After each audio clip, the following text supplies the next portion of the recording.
Hello, everyone. My name is Antoynica Ryan. I am the president and co-founder of the Ryan Institute.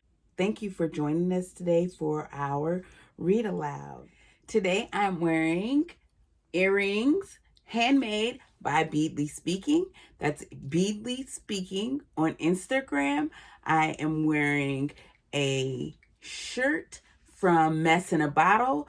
Her Black History collection is being featured in Target's Black History Month collection, so pick that up. Shout out to my fellow Morganites for doing their thing and making the world a better place with their products. Shout out to Morgan State University, national treasure in our historically Black college. We are proud Morgan State alum. Today's affirmator is options. As I open the abundant possibilities of my life's path, I'm reminded that I always have unlimited options. Life is a buffet, and I allow myself to choose whatever makes me happiest without limiting thoughts. You can't put mac and cheese on your baked potato. Today's book I chose is Glory. I love this book. It's a picture book or a photo book based on photography from a couple in Atlanta. They're on Instagram, and that's actually where we heard about them, on Instagram. They just have absolutely beautiful pictures, inspirational pictures. The subtitle is Magical Visions of Black Beauty, and I chose this book because this just it celebrates and highlights our beauty as Black people, and I want us to forget the beauty standards that have been taught to us traditionally and really use this as an opportunity for us to really see just how beautiful we are, and that we came from kings and queens. Our history did not start with slavery, as is traditionally taught in Eurocentric American education. I'm actually going to read you some of the features and reviews on the book. On the back of the book, it says, "Magical truth. Just like my hair, my dreams defy gravity." That's from Havana. Layla says, "Never be afraid to be yourself. Even if you have a little something different from everyone else, that is what makes you stand out." Zuleika says, "I've had to understand that my dreams are valid and that I am valid."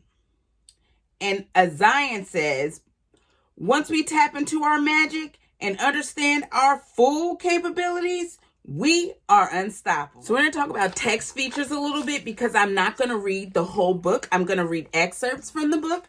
But table of contents, this is where you find out where you can find different things. So I'm going to read the foreword, which is by Miss Amanda Seals.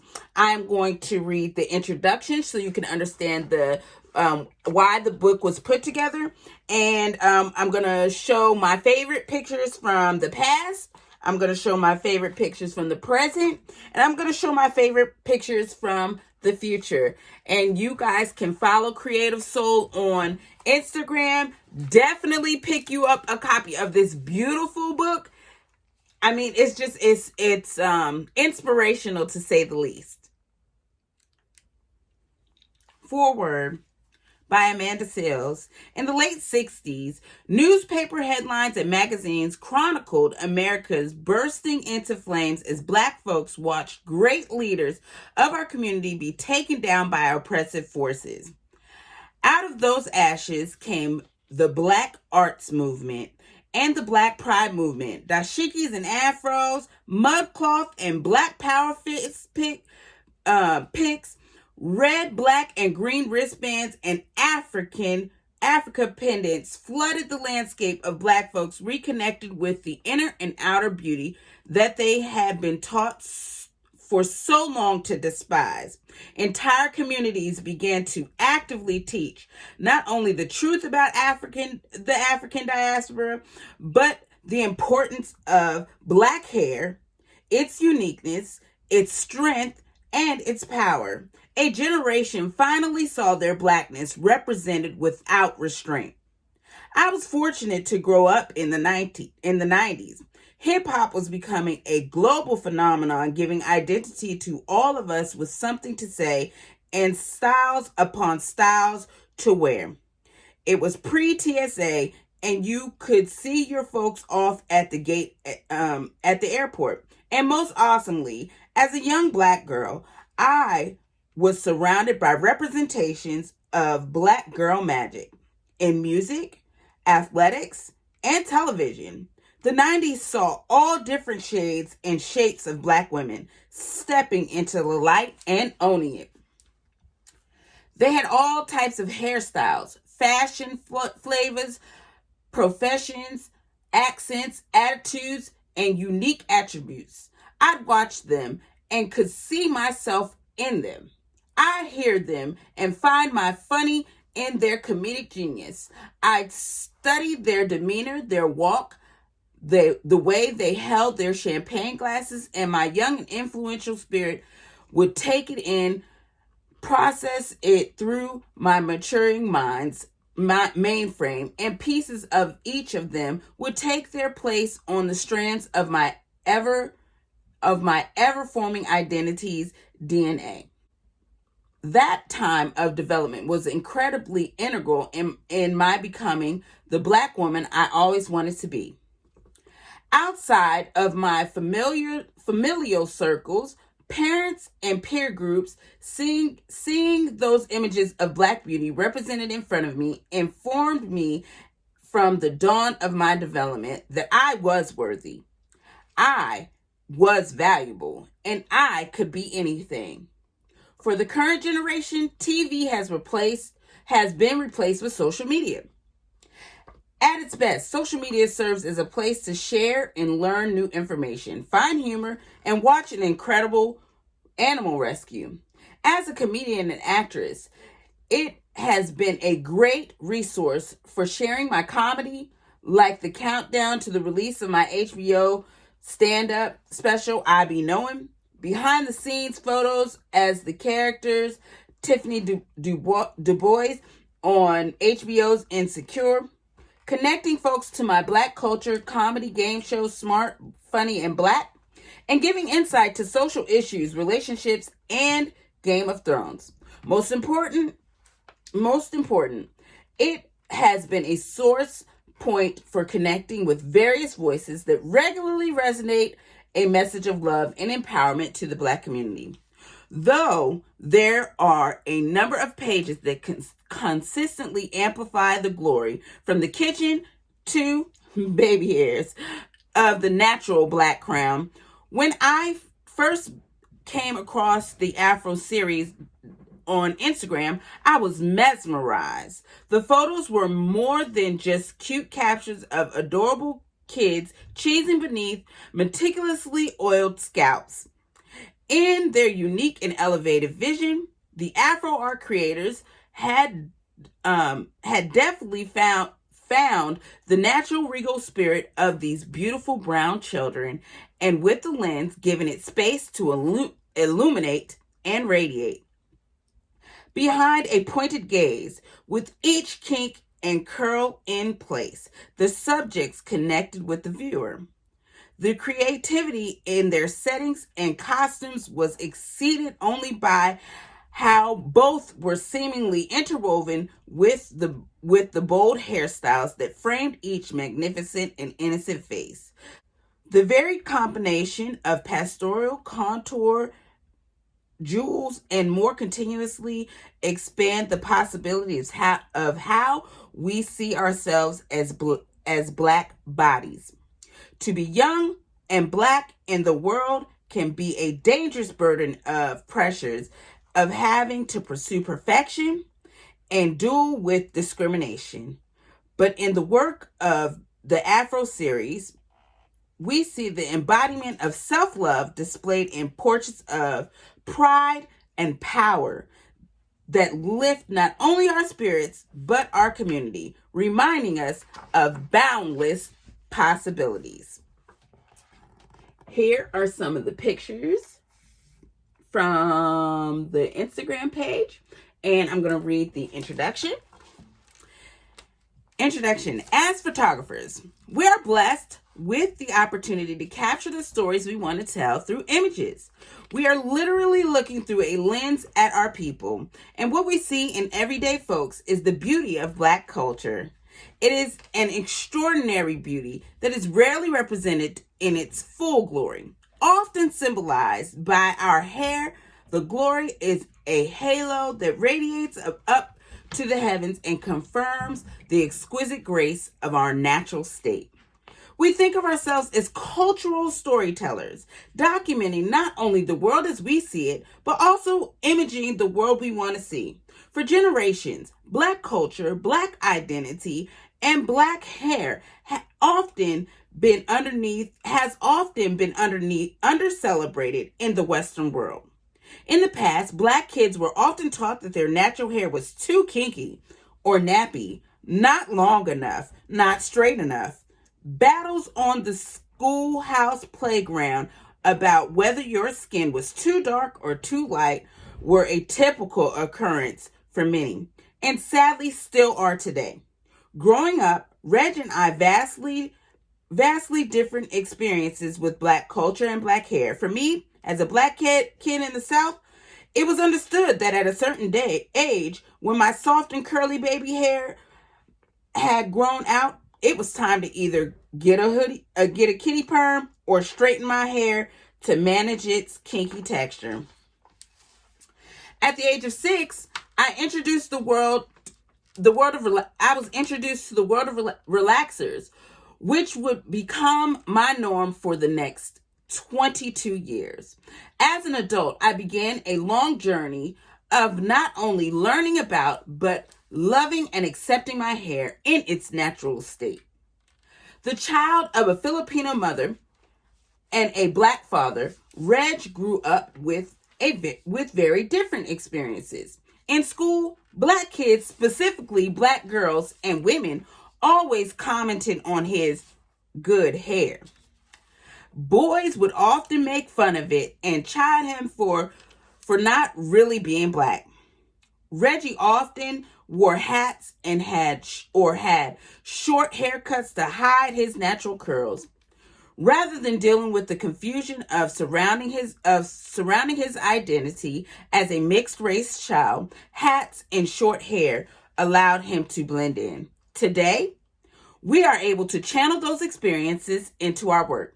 We often imagine our future kids living in a world where their identity is celebrated rather than derided, misunderstood, and misappropriated. Our journey as photographers began with a love of visual storytelling. We started by documenting our family's stories and evolved into kids' fashion industry, where we quickly noticed a lack of diversity. At photo shoots, parents often felt the need to straighten the kids' natural hair in an attempt to have them fit in. For decades, images of our children's subdued self have traveled into the world, reaffirming the sense that acceptable Black beauty is not our natural beauty. We knew this had to change. We didn't just want to question traditional beauty standards. We wanted to shatter them. We wanted to create images that flew in the face of the established spectrum of acceptable standards of beauty.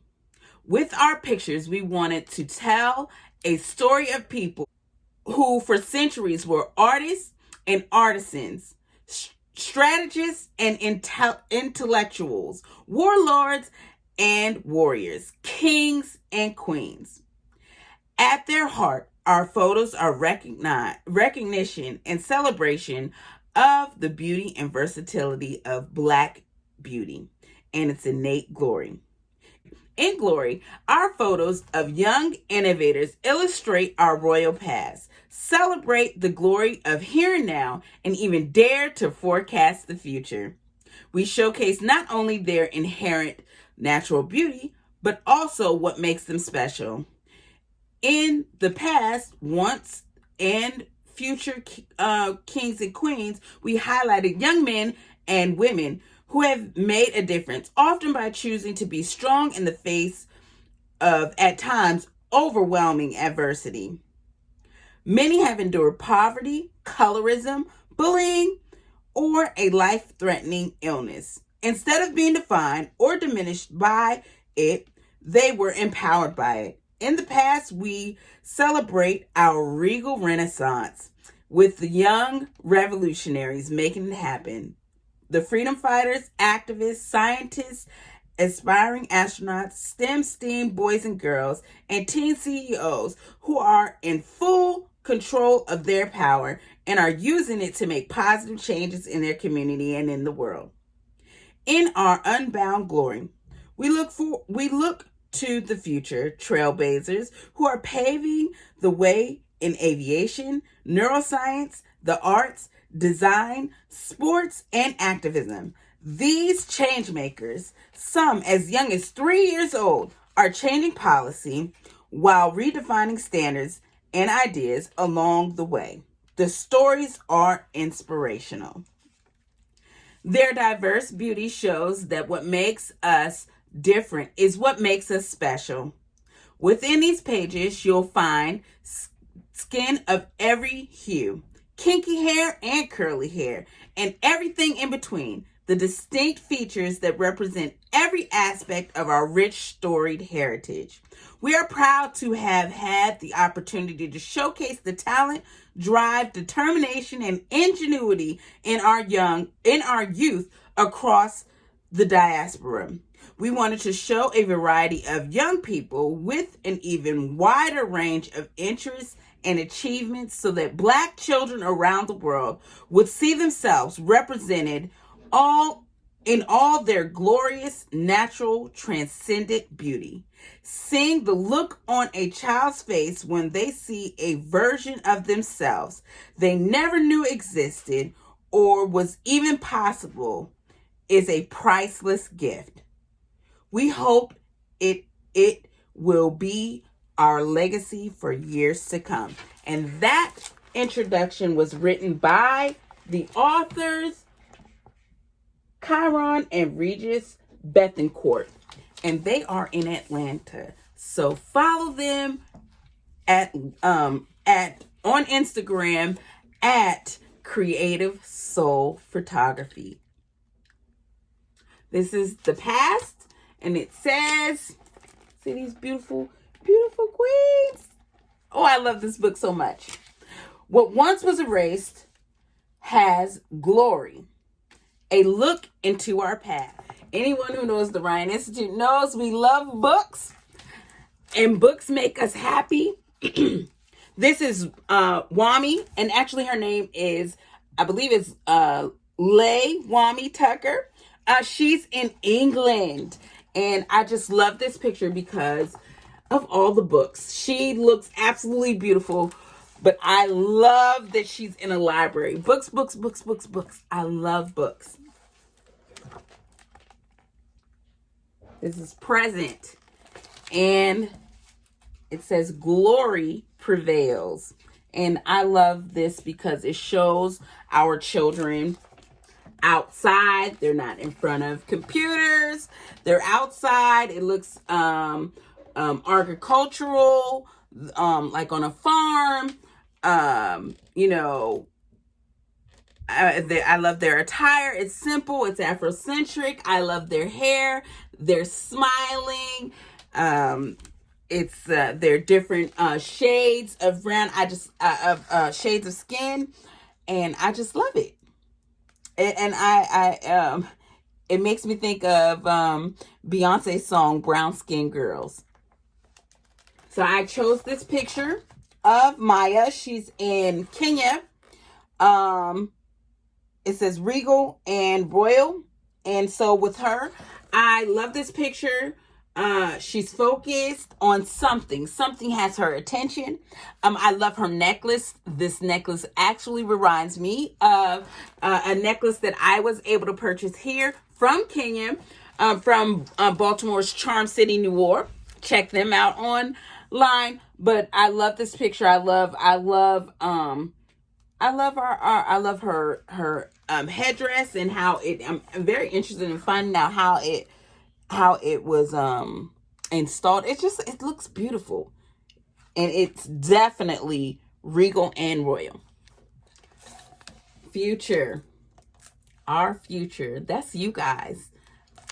I get a little choked up about it because I know you guys are going to change the world. And it says, our unbound glory. And I don't know this baby's name. I will definitely look her up and see what she's got going on. But the words, the inspirational words next to her picture on top of just the artistic capture of this baby is why I chose this one.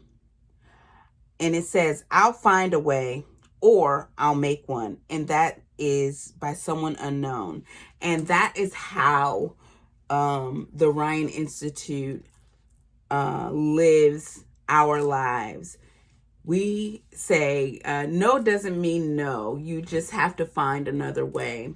And so I'm excited. I'm excited about this book. I'm excited about you guys getting this book. There's so much inspirational stuff in here, and I'm glad you guys have been hanging with us to do this read aloud series, and actually we're going to continue it on with it, so I'm excited about that. Just amplifying our Black voices, amplifying our HBCUs, amplifying and showing our babies the future, that you can and do anything you want to do. It is in your DNA. We are the innovators. We are the creators. The world has always needed Africa. Always. I want you to know who you are. Learn who you are. Don't let anyone else define for you who you are. You are a king. You are a queen. And I want you to act like it. Head high, shooting for the moon and landing amongst the stars. Our kindness card for today is, you deserve a high five. Have a great day. We want you to always remember that gratitude changes everything. We want you to always leave us with an attitude of gratitude, and remember that love never loses its way home. Follow us, like, share, and send it to someone else that needs some inspiration.